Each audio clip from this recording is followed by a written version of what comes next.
Music by गुलशन गुलाब। काखा के इतना गोरा गइलू हो, पहले से ज्यादा मोटा गइलू हो। अच्छा ऐसा का? अरे सुना ना, काखा के इतना गोरा गइलू हो, पहले से ज्यादा मोटा गइलू हो। करेलू कराइम रखेलू मोलाइम, जवानी के डेटा हो कि मजा तू बेरा लेता हो, यारवा पलची के बेटा हो। कि मजा तू बेरा लेता हो, यारवा पलची के बेटा हो। ए बाबू बुझल कि ना?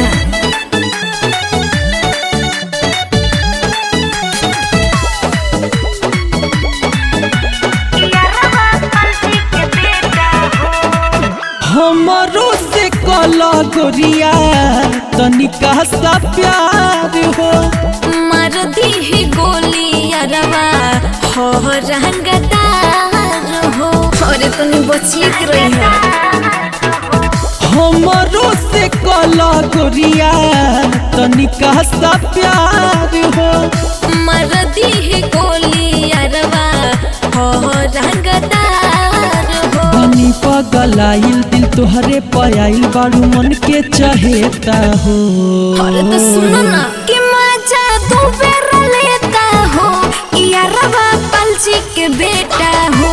कि मजा तू बेरा लेता हो, यारवा पलची के बेटा हो। यारवा पलची के बेटा हो।